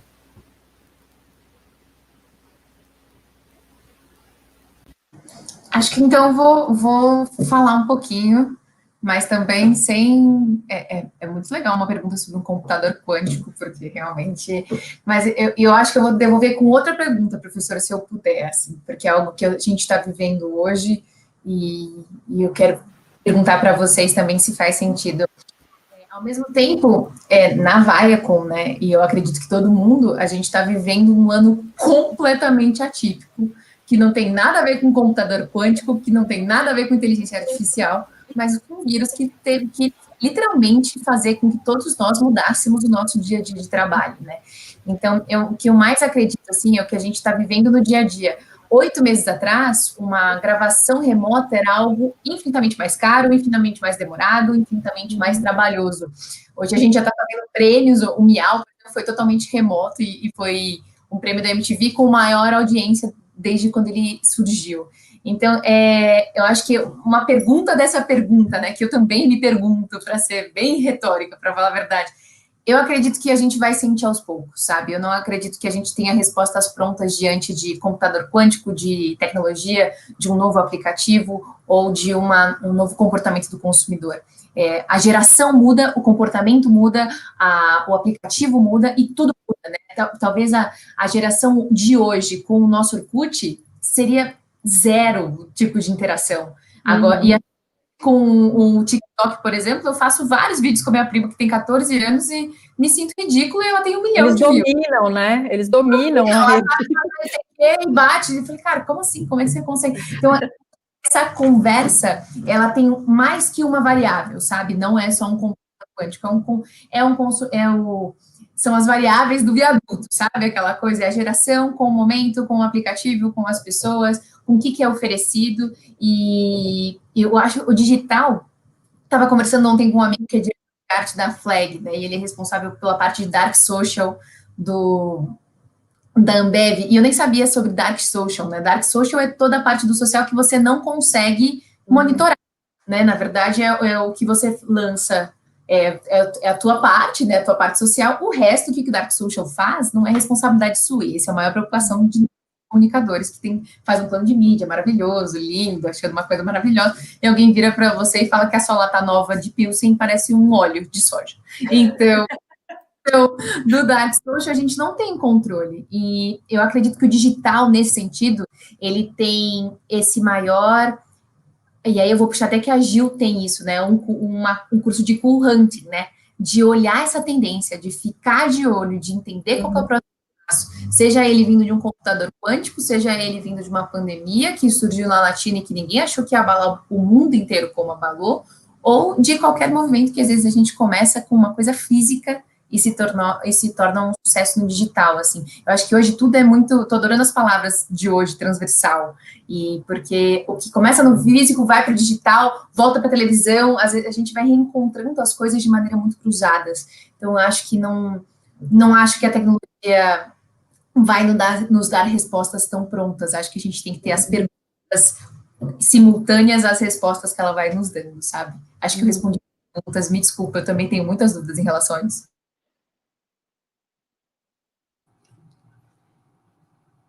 Acho que sim, pelo menos eu entendi e acho que penso da mesma forma. Acho que é um caminho que ainda é muito complexo, sem respostas, sem definições, e é por isso que a gente está numa mesa dessa, né? Exatamente para tentar dividir experiências, compartilhar experiências, para ver até onde isso pode dar.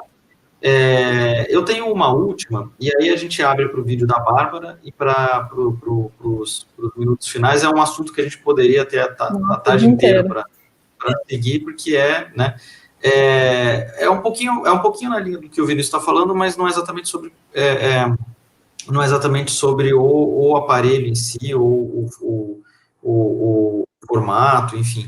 É muito mais sobre a questão do conteúdo, e do conteúdo direcionado para os dados. Recentemente a gente teve essa série que é o Dilema das Redes? O Dilema das Redes, exatamente. Enfim, todo mundo começou a falar disso, todo mundo começou a tocar no assunto, e para a gente que é da área, eu assisti esse doc, e 90% do que tem lá não foi uma grande novidade. A questão é que com os 10% que eu desconhecia, eu me surpreendi muito, mas 90% do que estava lá foi uma coisa até que, beleza, a gente já mais ou menos sabe o funcionamento da coisa. Ainda assim, é algo impactante, né? Então, assim, qual a visão de vocês em relação aos dados, aos algoritmos, de que maneira isso realmente chegou para ficar, e de que maneira isso pode realmente manipular, porque o Doc fala, inclusive, de guerras, né, de manipulações de países, de povos, de culturas, né, e até que ponto isso é verdade ou é ficção? Eu acho que essa pergunta, não sei, a Bruna acabou de responder, pode ser para a Juliana, pronto. Olha, essa questão dos dados é bem polêmica, né? É bem polêmica porque você tem interferências muito sérias, né? Interferência, se a gente for pegar o caso do Cambridge Analytica, por exemplo, a gente tem interferência numa eleição. Então, é a forma como você direciona pessoas a votarem, por exemplo, em um candidato que tem ideias que são completamente diferentes do que o mundo está arrumando para uma evolução, né? E são, às vezes, ideias muito atrasadas. Então, para colocar de uma forma leve, tá? Mas, assim, os dados, eu sempre falo que as redes, elas são o que a gente faz delas. O Instagram não surgiu com a intenção que ele é usado hoje. O Facebook, o pessoal até brinca nas redes sociais que o Facebook ele surgiu porque o Mark Zuckerberg queria conquistar uma menina, né? Então, olha no que foi dar isso tudo. Então, é um assunto, eu acho que é um assunto muito polêmico, muito sério, assim como as meninas falaram, acho que a gente não tem todas as respostas sobre isso, acho que são coisas novas que vão surgindo, que a gente vai descobrindo. Como você mesmo disse, a gente assiste Dilema das Redes, para a gente que é da área, não tem tanta novidade, porque a gente já sabe muito do que acontece ali, a gente já vive, né, já acompanha, e a gente entende melhor, às vezes, do que pessoas que não são da área, porque a gente justamente trabalha com isso, sabe como funciona, né, o making off disso, né, o backstage disso, e, assim, é muito complicado, porque esse 10%, digamos, que a gente não conhece, são coisas que a gente vai descobrindo e que vão deixando a gente assustado, né, e essa coisa de mexer com resultados de eleições políticas, isso é muito sério, gente, e os dados, eles surgem, muitas vezes eles ajudam, quando você pensa em perguntaram, né, de estratégia de negócio, esses dados, do que você tem de dados nas redes, quando você tem uma marca que está querendo fazer mídia em algum lugar, esses dados, eles são vitais para você entender o seu público, entender como você vai atingir melhor o seu público, para vender o seu produto, mas hoje, se você tem um e-mail, se você faz uma busca no Google, você já está fornecendo dados, entendeu? Você tem um celular, um smartphone, você tem um microfone e uma câmera ligados o tempo todo. Então, se a gente começar a pensar também muito friamente nisso, a gente vai começar a ficar um pouco neurótico, é impossível não ficar, porque às vezes são dados que você nem quer compartilhar, mas o algoritmo, ele vai entendendo e ele vai mudando de acordo com aquilo, ele vai trabalhando aquilo e ele vai mudando as redes de acordo com aquilo. Então, a forma como você trabalhava um Instagram um tempo atrás, ela mudou completamente porque justamente o algoritmo mudou, né? Então, você vai entendendo, ao mesmo tempo que você vai encontrando utilidade para fazer coisas muito legais de dados, os dados que vêm, né, são muito legais para te alimentar, para fazer coisas bacanas, a gente não sabe como esses dados estão sendo usados. Tem aquela história de você assinar lá, você precisa fazer parte, às vezes quer fazer parte de uma rede social, você não está lendo todas as linhas finas que você precisaria ler, entendeu? Então, é um assunto realmente que daria para a gente passar o dia inteiro conversando. A gente tem que, eu acho que tem muitas pessoas que eu conheço, até que é muito engraçado, que elas deixaram de usar, elas assistiram Dilema das Redes e elas deixaram de usar internet não, fizeram um detox durante um mês, mais ou menos, sem redes sociais, algumas cancelaram redes sociais.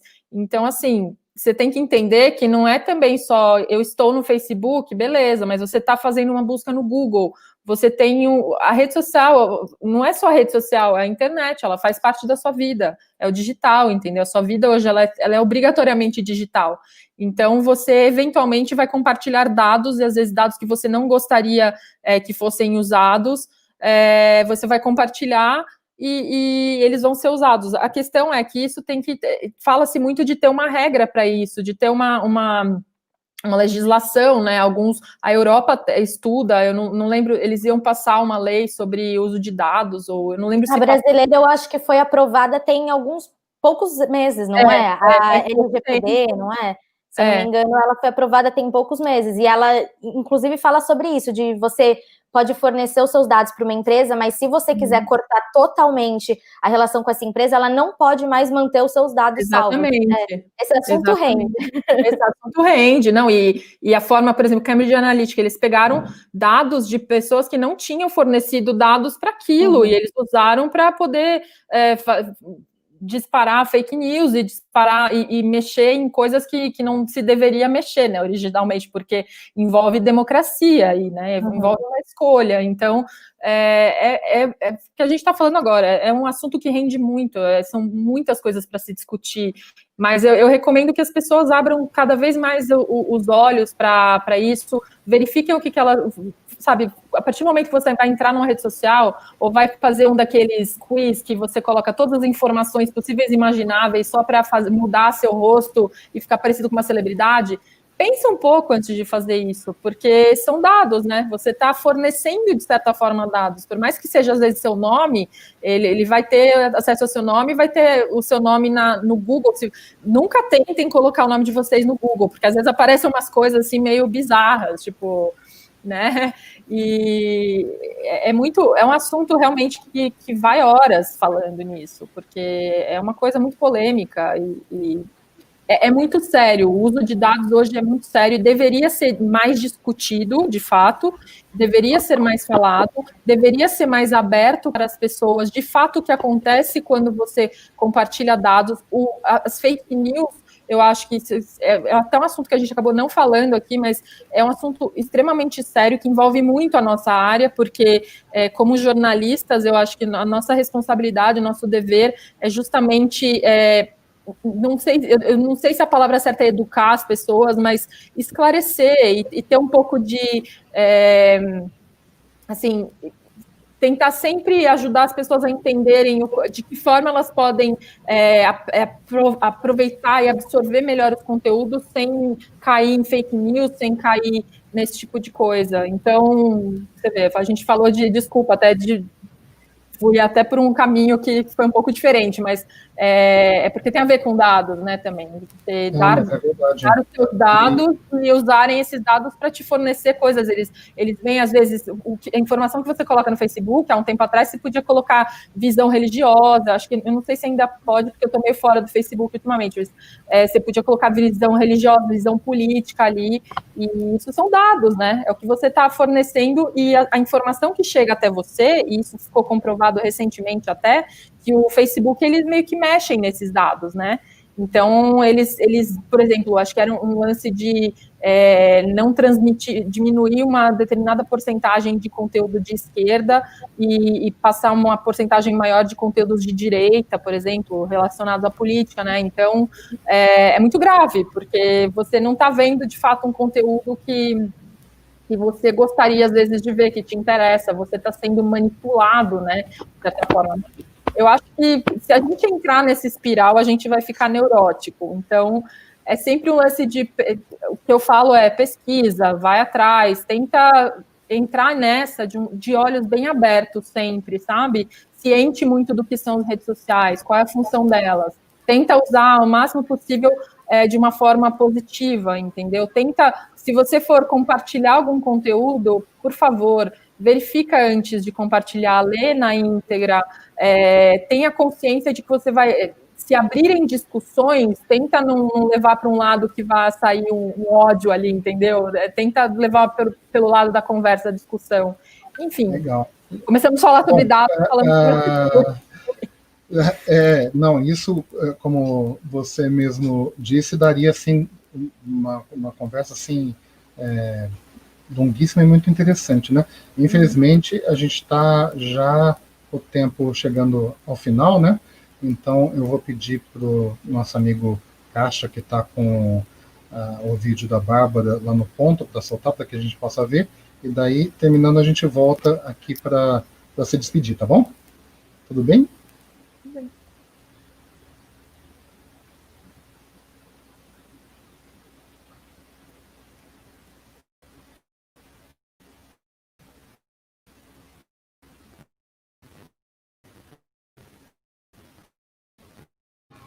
Continua em aula. Deve receber mais Agora entrou. Ministério da Educação.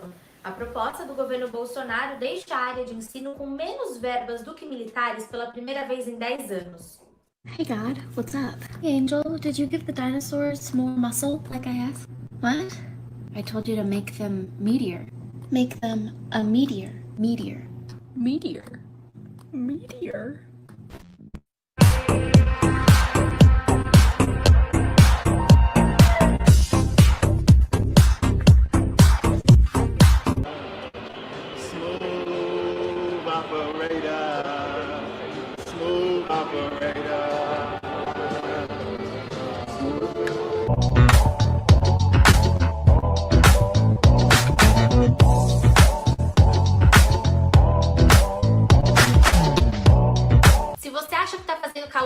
Se prepara que o verão nem começou. Se você está pensando em investir num ar-condicionado, o Estadão separou várias dicas para você não errar na compra, considerando o tamanho da sua casa, o consumo de energia e outras variáveis. Arrasta aqui. Tiririm, tiririm, tiririm, alguém ligou pra mim. Tiririm, tiririm, tiririm, alguém ligou pra mim. Quem é? Sou eu, bola de fogo, e o calor tá de matar. Vai Vai ser na praia da Barra que uma moda eu vou lançar. Agora vamos para a previsão do tempo com Saulo Queiroz. Saulo, como é que vai estar o tempo nesse final de semana no Rio de Janeiro? Um calor, filha da p... Eu nunca vi fazer tanto sol em toda a minha vida. O calor está de lacrar o p... das inimigas. Todo mundo suado, um nojo, um...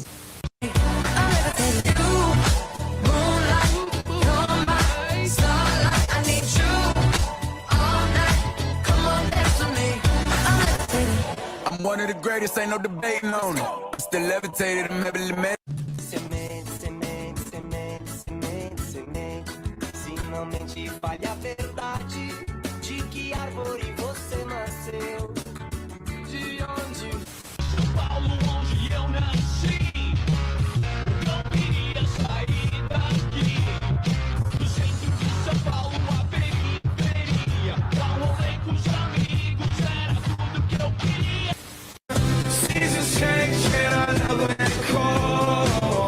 Flee the flame 'cause we can't let go. Run away but we're running in circles.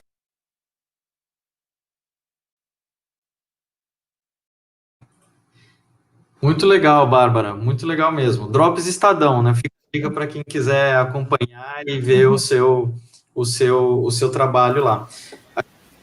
Mesmo no limite aqui, queria só ressaltar o quão legal foi essa mesa, pelas manifestações ali nos comentários, vocês devem ter percebido, pelas discussões interessantes, por vocês, pela postura, enfim. Agradecer muito a presença e a participação de vocês aqui nesse evento de 20 anos, vocês também, obviamente, são parte de tudo isso, e os minutinhos finais, né, para vocês poderem, enfim, se despedir e poderem usar como vocês acharem melhor, tá bem? Pode começar, Bárbara, agora eu vou inverter. Tá. Eu só queria agradecer o convite. Eu achei muito legal ser convidada para participar dessa mesa de comunicação digital. Sempre foi uma área que eu curti bastante, é a área que eu pretendo continuar aí nos próximos anos. Ainda estou começando na minha carreira, né, na trajetória. Mas foi muito legal também ouvir sobre as experiências das meninas. São experiências, eu acho que bem diferentes, então dá pra gente ter noção de como funcionam não só o lado, tipo, o meu lado do jornalismo, da redação, da produção de matérias, mas é legal ver também o lado de agência, de empresa, ver como que todas as áreas conseguem trabalhar com essa parte de comunicação digital. E aí, se alguém quiser também mandar alguma pergunta, alguma dúvida, eu estou sempre no Instagram, que é a rede que eu uso mais. Eu sou Bárbara_Pereira por lá, então pode mandar que eu converso por lá também. Obrigado, Bárbara. Bruna?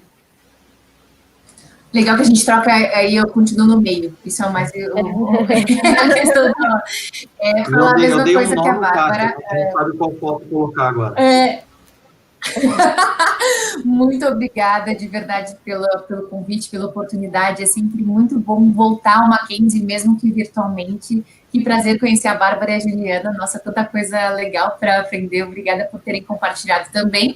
E assim como a Bárbara, a plataforma que eu mais uso, fora o Pinterest, de verdade, mas esse é mais para mim, é o Instagram. Então, meu sobrenome, que é mais complicado, o Caixa vai nos ajudar aqui com o meu nominho, que é @BrunaManiscalco. Me sigam, me perguntem coisas, o que vocês precisarem. Eu estou no LinkedIn. Podem entrar em contato, vai ser um prazer poder conhecer vocês e tirar alguma dúvida ou bater um papo. Então, estou por aqui.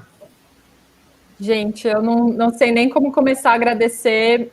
Como as meninas falaram, foi uma honra estar com elas e estar aqui no Mackenzie de volta, infelizmente virtualmente, mas pelo menos a gente está tendo essa chance de ter essa conversa. Eu espero que numa próxima a gente se encontre pessoalmente, possa ter mais conversas interessantes. É muito legal realmente ter contato com experiências tão diferentes e ao mesmo tempo que se parecem, né, bastante, pelo que as meninas falaram, eu encontrei muitos pontos em comum também.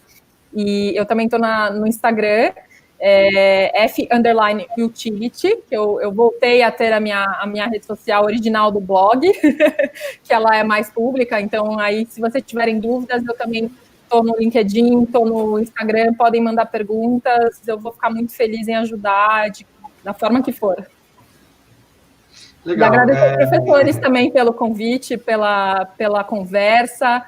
Foi sempre muito bacana, a gente sempre tinha conversas muito legais nos corredores do Mackenzie, e poder trazer isso para esse ambiente, né? É bacana também, as semanas de jornalismo no Mackenzie eram muito bacanas, então, feliz de participar. Obrigado, Juliana. E quem estiver acompanhando, pedir para continuar, né? À tarde a gente tem mais algumas mesas muito interessantes. À 1h30 tem a mesa de audiojornalismo e a mesa de telejornalismo. Então, são as mesas de audiovisual. Depois segue com democracia e jornalismo, que é a mesa de encerramento, a mesa para fechar, que vai ser às 4h. Tá? Lembrando que a encerramento é aberta ao público, né? Aberto ao público a mesa de encerramento, tem razão, Vinícius. Bom, a importância desse tema é enorme, né, do digital, então agradecer mesmo vocês. Vinícius, se quiser complementar com alguma coisa. Só agradecer, dizer que aprendi muito com vocês três hoje aqui, e agradecer ao Paulo também. Obrigado, viu? Me arrisco até a dizer, Vinícius, que somos de 5 gerações diferentes falando sobre o mesmo assunto, para ver a transversalidade desse assunto. Vocês começaram a falar quem que era o mais antigo, que eu quero dizer que eu me formei em 92, tá? E que eu trabalhei 4 anos na Recoco, só que com máquina de escrever. E estamos falando de digital, né? Gente, obrigado mesmo. Então a gente encerra por aqui. Até a próxima. Valeu, obrigado, gente.